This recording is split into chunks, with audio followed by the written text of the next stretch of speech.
शंकराचार्य जी, आपसे बात करते हुए मुझे बिल्कुल ऐसा लग रहा है कि आपके लिए तो हर राजनीतिक दल जो है आप उसको एक ही कसौटी पर कस रहे हैं और एक ही नज़र से देख रहे हैं, और आप बिल्कुल जो एक लकीर है आप उसी को आगे बढ़ाते हुए नजर आ रहे हैं। शास्त्र अनुसार आप सवाल उठा रहे हैं और आप ये जो आपके इर्द गिर्द पूरी राजनीति बुनी जा रही है उसको भी समझ रहे हैं। लेकिन एक सवाल मेरा आपसे ये है कि ये जिस तरीके से समय के साथ एक बदलाव हम देख रहे हैं, भले ही उसकी वजह राजनीतिक हो, कि अब जो शंकराचार्य हैं उनके बयानों को लेकर, उनके अधिकारों को लेकर आम लोग, साधारण लोग वो भी सवाल खड़ा कर रहे हैं। इसकी जड़ में आप क्या देखते हैं? ये राजनीति की वजह से शंकराचार्य के पद का पतन हो रहा है क्या? देखिए, बात यह है कि वैसे तो हमको किसी और से प्रेरणा नहीं लेनी चाहिए, लेकिन जहाँ अच्छी चीज़ हो ले ही लेने का नियम होता है। कोई मुसलमान अपने मौलवी की सार्वजनिक आलोचना करते हुए नहीं दिखाई देगा। हम तो देखते रहते हैं मीडिया में, सोशल मीडिया में भी, आजकल तो अभिव्यक्ति की आज़ादी है, लेकिन अपने मौलवी के कहे पर वो इस तरह से टूटता नहीं है। कोई ईसाई अपने पोप की सार्वजनिक आलोचना करते दिखाई नहीं देता। ये हम हिंदू हैं, जिनमें कुछ राजनीतिक हिंदू हो गए हैं, वो अपने आचार्य की बात पर तुरंत रिएक्शन देते हैं। अरे, उनके ऊपर रिएक्शन देने के पहले उनकी बात पर विचार करो, उनके जैसा अध्ययन समझो, उनकी विचारधारा को समझो। लेकिन ये हमारे यहाँ ट्रेंड चल पड़ा है। और ये ट्रेंड क्यों चल पड़ा है? क्योंकि एक संस्था है, उस संस्था में आप अगर भर्ती होंगे तो वहाँ यहीं से शुरुआत होती है कि साधु सन्यासी मठों मंदिरों में आनंद करते रहे और देश में समस्या हो गई। तो वो उस जगह पे पढ़ करके निकला हुआ जो व्यक्ति है वो सन्यासियों के, शंकराचार्यों के, महंतों के विरुद्ध विचारधारा हो जाता है। ये किस तरफ इशारा है? उस संस्था का अब नाम इशारा की जरूरत नहीं है, सब जानते, पूरा देश जानता है इस बात को, क्योंकि अधिकतर लोग सांस्कृतिक संस्था का जिक्र कर रहे हैं आप। अब जो भी हो, लेकिन वहाँ यहीं से शुरुआत होती है। तो जिस गेरुआ कपड़े के प्रति हमारे देश में परंपरा से भक्ति भावना है कि इन्होंने सर्वस्व त्याग किया है, ये आदरणीय लोग हैं जो सदा समाज के लिए समर्पित रहते हैं, उस के लिए अनास्था भरी जाती है। और यही कारण है कि आज बहुत सारे हिंदू बस विचारते ही नहीं, पोस्ट पढ़ी और पढ़ कर तुरंत गालियाँ तक देते हैं, गंदी गालियाँ देते हैं, यहाँ तक उनका मन बढ़ गया है। तो ठीक है, ये राजनीति का प्रभाव है।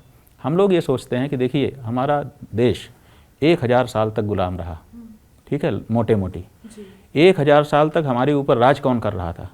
वो राज कर रहा था जो हमारे धर्म से नफरत करता था, सामान्य रूप से कहा जा सकता है। किसी अपवाद को छोड़ दें, अधिकतर लोगों तलवार निकाले रहते थे कि कन्वर्ट हो जाओ। ऐसे लोग हमारे ऊपर राज कर रहे थे, फिर भी हम जैसे कि तैसे बचे रह गए। क्यों? क्योंकि हम धर्म को राजनीति का विषय नहीं बनाए हुए थे, धर्म को जीवन का विषय बनाए हुए थे। हम धर्म को जी रहे थे, इसलिए हम जब तक जीवेंगे तब तक धर्म भी जी जाएगा। और अगर हमारा राजनीतिक धर्म होता, राजनीति से ही हमारा धर्म चल रहा होता, तो राजा जैसे ही परास्त होता हम भी परास्त हो जाते, तो फिर हम कभी ना बचते। तो इसलिए धर्म को बचाए रखने के लिए धर्म को जीवन में समाहित करना पड़ता है। राजनीति मात्र से माहौल खड़ा करना, जैसे हमने कहा कि मोदी जी ने माहौल हिंदू का खड़ा किया है, हिंदू मनोबल बढ़ा है, उतना तक ठीक है, लेकिन पूरी तरह से उन्हीं के ऊपर अगर धर्म डिपेंड हो जाएगा तो जिस दिन वो हारेंगे उसी दिन पूरा धर्म हार जाएगा। ये बहुत बड़ा खतरा है। ऐसा हो रहा है क्या? इसलिए ऐसा खतरा ना हो जाए, इसके बारे में हिंदुओं को सचेत रहना चाहिए। तो उसके लिए आप क्या सलाह देंगे? बस चलते चलते भाई हम यही हिंदू समाज को, भाई हिंदू समाज को क्या सलाह है? हमने बता दिया कि अगर आप अपने राजा को ही धर्म का प्रतीक समझ लेंगे तो राजा गिरेगा तो आपका धर्म गिर जाएगा। इसलिए राजा को प्रतीक मानो, लेकिन पूरी तरह से नहीं, वो केवल एक अंश मात्र। बाकी अपने जीवन में धर्म को उतारो। और आपका जो धर्म है वो श्रेष्ठ धर्म है, सनातन धर्म है, और सदा से रहा है और सदा रहने वाला है। और क्यों रहने वाला है? अपने गुणों के कारण। क्यों? क्योंकि वो किसी से नफरत नहीं करता, वो सबको आदर देता है, वो किसी के चीज़ को अपने बलपूर्वक अधिकार नहीं करता, वो किसी के ऊपर रोब नहीं जमाता, बल्कि सब में परमात्मा को देख करके सबका आदर सम्मान करता है और अपनी धर्म पर दृढ़ रहता है।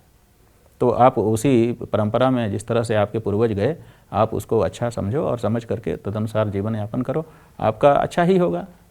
शंकराचार्य जी, कोई बीच का रास्ता नहीं निकल सकता? क्योंकि आमतौर पर जो धर्म के जानकार होते हैं, गुरु होते हैं, आप तो शंकराचार्य हैं, उनके पास तो आया जाता है जब कोई समस्या इस तरीके की पेचीदगी उत्पन्न होती है, और फिर वो कोई पूजा पाठ या किसी तरीके से कोई बीच की रास्ता निकाल देते हैं, जो त्रुटियां हैं उनको दूर कर दिया जाता है। कुछ ऐसा नहीं हो सकता है किसी अनुष्ठान से, और ऐसा तस्वीर 22 जनवरी को नहीं मिल सकती है कि सभी शंकराचार्य भी वहाँ पर मौजूद नहीं? ठीक है, एकदम सही बात है आपकी। सवाल ये है कि आप ये सब जब कह रही हैं, उसी समय आप 22 जनवरी को बिल्कुल पकड़ के कह रही हैं।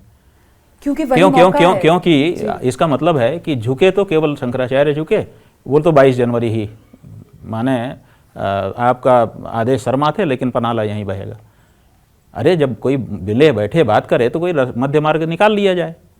कहाँ मध्य मार्ग कभी नहीं होता। बड़ी से बड़ी समस्याओं का समाधान वार्तालाप से हो जाता है, लेकिन कोई वार्ता तो करे।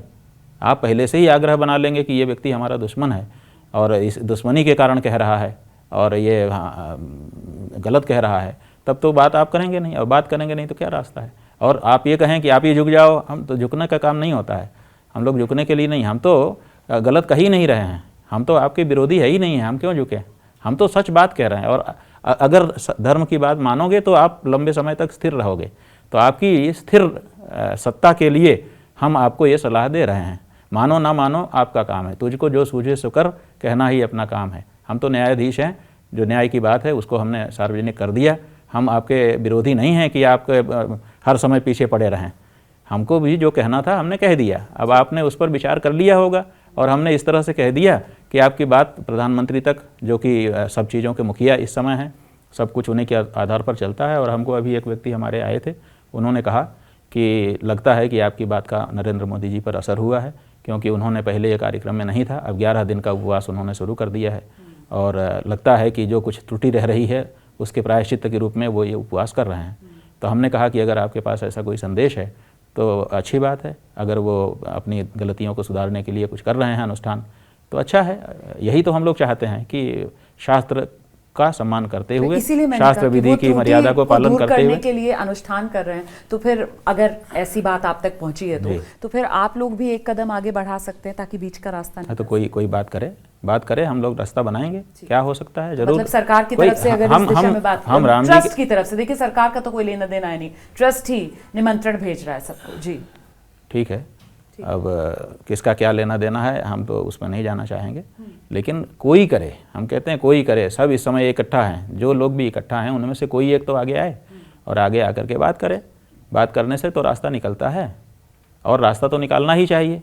अगर हठधर्मी करके आप करेंगे तो क्या करेंगे? आपके पास ताकत है, कर लेंगे, लेकिन ताकत का नियम ये है कि वो सदा एक जगह नहीं रहती है, ये पारे की तरह होती है, कभी भी लुढ़क जाती है। तो आप ये बिल्कुल मत मान करके चलिए कि आज मेरे हाथ में सारी शक्तियां हैं तो कल भी मेरे हाथ में रहेंगी। किसी समय हो सकता है कभी, लेकिन कभी भी तो आपसे हटेंगी, और जब हटेंगी तो आपके विरोधी के पास चली जाएंगी, और जब विरोधी के पास जाएंगी तो आपने जो कुछ किया वो उसको मिटा देगा। यही तो होता है। अधिकतर जहाँ पर ताल ठोक करके समाधान निकाले जाते हैं, वहाँ पर ताल ठोकने वाला जब तक बलवान रहता है तब तक उसका समाधान चलता है, उसके बाद फिर पलट जाता है। तो ये नहीं होना चाहिए। बहुत बहुत धन्यवाद जगत गुरु शंकराचार्य एबीपी न्यूज़ पर हमारे साथ जुड़ने के लिए। तो सीख और सबक देते हुए आप जगत गुरु को सुन रहे थे, और साथ ही साथ हर भारतीय के मन में जो बात है, मैं तो बस उतनी गुजारिश करना चाहूँगी कि अगर हो सके तो इस मौके पर, क्योंकि इतना दिव्य भव्य राम मंदिर और सदियों के इंतजार के बाद प्राण प्रतिष्ठा का मौका आया, बेहतर यही है कि कोई बीच का रास्ता निकल जाए और किसी तरीके के रंग में कोई भंग न पड़े, और चारों शंकराचार्यों को हम देखें 22 जनवरी अयोध्या दिव्य भव्य राम मंदिर की प्राण प्रतिष्ठा के कार्यक्रम में वो भी आशीर्वाद देते नजर आए।